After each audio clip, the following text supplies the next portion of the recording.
কোরবানিকারীকে কি চুল, নখ ইত্যাদি কাটা থেকে বিরত থাকতে হবে? কোরবানিকারী ব্যক্তি এই 10 দিন দাড়ি শেভ করতে পারবে কিনা?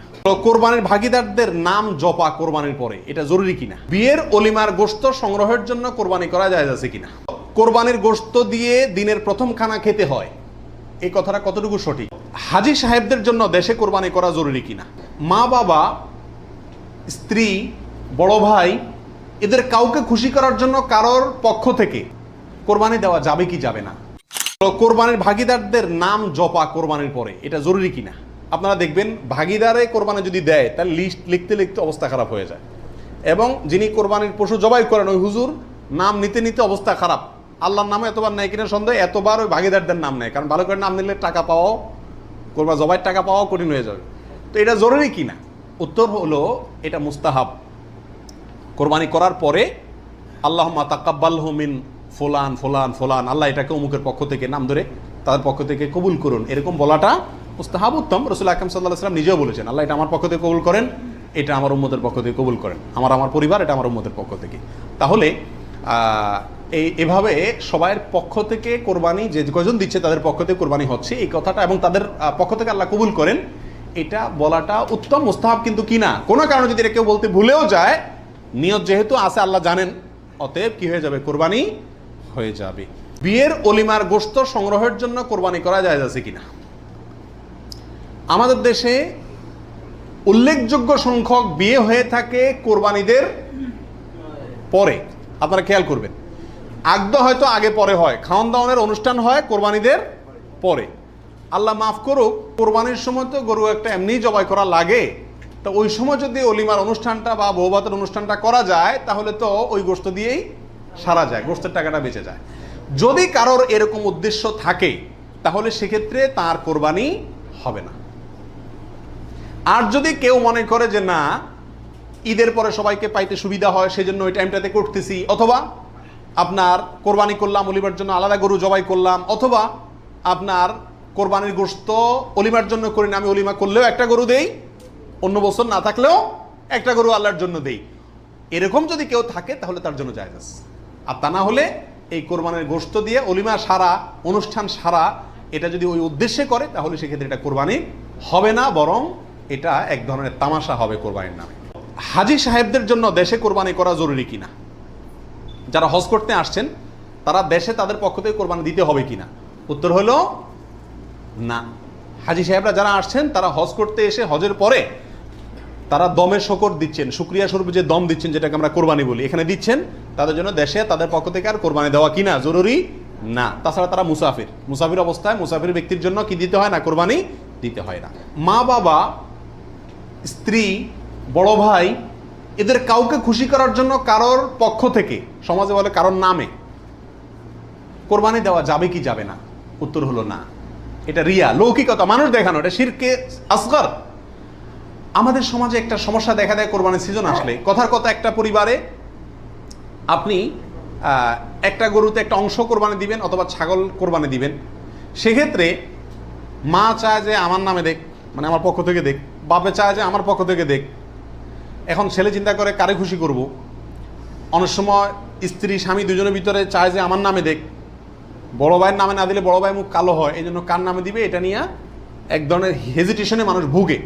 এক্ষেত্রে অনেক সময় অংশ বাড়ায় দেয় শুধু মাকে খুশি করার জন্য, যে ওনার নামেও কি করলাম, একটা দিলাম।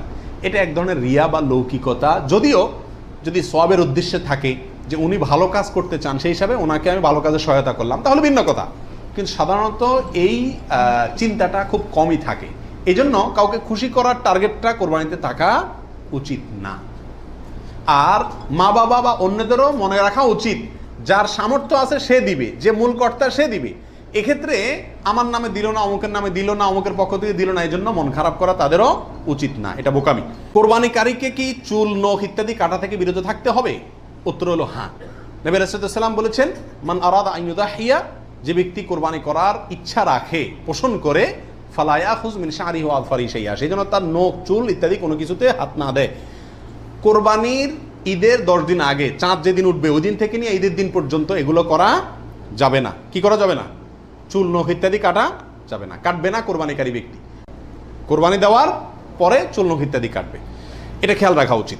কোরবানিকারী ব্যক্তি এই 10 দিন দাড়ি শেভ করতে পারবে কিনা, জটিল একটা প্রশ্ন। কোরবানি করবেন, বাকাওয়াতি করবেন, খুব ভালো কথা, জায়গায় এসে ধরা গেছেন, দাড়ি শেভ করতে পারবেন কিনা? উত্তর হলো না। দাড়ি তো কোরবানি করলেও শেভ করা যাবে না, না করলেও শেভ করা যাবে না, এটা তো সর্বাবস্থায় চাঁচা হারাম। সেক্ষেত্রে কোরবানির এই সিজনগুলোতে এসে গুরুত্বটা আরো বাড়ে।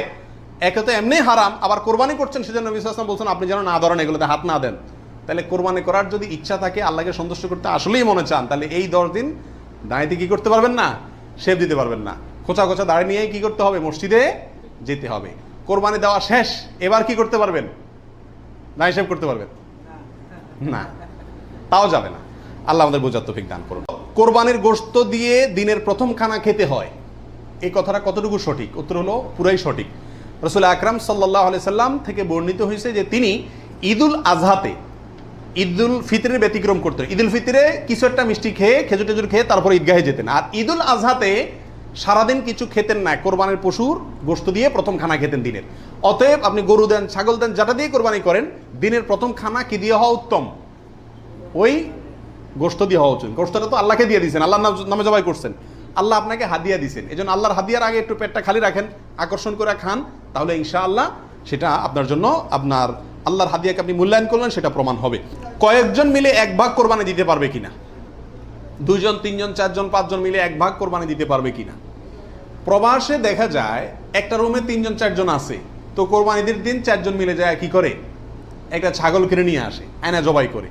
তো 4 জন মিলে যদি একটা ছাগল দেয়, অথবা একটা অংশ গরুতে হোক অথবা ছাগলে হোক, কোরবানিতে যদি একাধিক ব্যক্তি যদি এক অংশ দেয়, কোরবানি হবে? হবে না। একটা অংশ একজন দিবে, সেখানে কয়েকজন যদি সেখানে অর্থায়ন করে, কয়েকজন ভাগ বসায়, আর এক অংশ কয়েকজন মিলে দেয়, তাহলে কি হবে না, কোরবানি হবে না, ওইটা গোশত খাওয়া হবে। প্রবাসে যারা, যেসব ভাইয়েরা, লক্ষ লক্ষ ভাইয়েরা প্রবাসী আছেন, দেখা যায় যে 5 জন, 6 জন, 7 জন একটা রুমে আছেন, তো তারা সবাই মিলে একটা ছাগল কিনে এনে গোশত খান, কোরবানি তাদের উদ্দেশ্য থাকে না। আমি তাদেরকে অনুরোধ করব যে আপনারা কেন একটা পদ্ধতি অবলম্বন করেন না, যাতে আপনাদের কোরবানির সওয়াব হবে, গোশতও খাওয়া হবে। সেটা হলো এই, আপনাদের 6 জনের মধ্যে সবাই টাকাটা একজনকে মালিক বানায় দেন, যে ভাই আপনি সিনিয়র মানুষ বা আপনি বড় ভাই, আপনাকে আমরা সবাই মিলে 100 করে 500 রিয়াল দিলাম, আপনি এই টাকা দিয়ে একটা ছাগল আয়না কোরবানি করেন।